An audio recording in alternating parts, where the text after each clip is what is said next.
मृत्यु कब और कैसे? साधारणतः ये जानने की उत्सुकता सभी मनुष्यों में बनी रहती है। आइए जानें।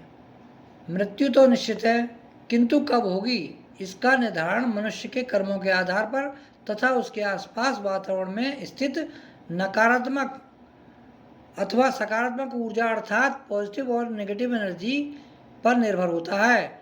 ऐसा माना जाता है कि मनुष्य की मृत्यु की प्रक्रिया मृत्यु से कुछ समय पूर्व से शुरू हो जाती है। यहाँ से इसके समय में सद्कर्मों तथा अपने चारों ओर स्थित वातावरण की सकारात्मक ऊर्जा अर्थात पॉजिटिव एनर्जी की उपस्थिति के आधार पर वृद्धि की जा सकती है, अर्थात जीवन को अधिक जिया जा सकता है। विशेष तथ्य यह है कि मनुष्य जीवन में कर्म इस बात का निर्धारण करते हैं कि हमारी मृत्यु कष्ट में होगी या सुखद। यदि मनुष्य सत्कर्म करते हैं तो उसकी मृत्यु सुखद होगी, यदि दुष्कर्म करते हैं तो उनकी मृत्यु अत्यंत कष्टदेय होगी।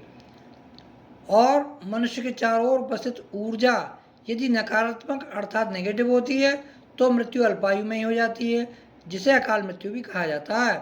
तथा यदि मनुष्य के चारों ओर उपस्थित वातावरण की ऊर्जा सकारात्मक अर्थात पॉजिटिव होती है तो मनुष्य का जीवन दीर्घायु होगा। यहाँ ये जानना आवश्यक है कि मृत्यु की प्रक्रिया शुरू होने पर हमें किस प्रकार के संकेत मिलते हैं जिससे हमें मृत्यु की प्रक्रिया शुरू होने के बारे में पता चल सके। पुराणों के अनुसार ऐसी मान्यता है कि जब किसी मनुष्य का शरीर पीला पड़ जाता है या जब किसी मनुष्य को सूर्य या चंद्रमा की रोशनी धुंधली नजर आती है या अगर किसी मनुष्य को रंग पहचानने में दिक्कत हो और जब मनुष्य को पानी और दर्पण में अपनी परछाई दिखाई न दे तथा जब किसी मनुष्य की परछाई ना बने तो ऐसे मनुष्य की मृत्यु निकट होती है। महत्वपूर्ण विषय यह है कि मनुष्य दीर्घायु तक जीवन कैसे जिए।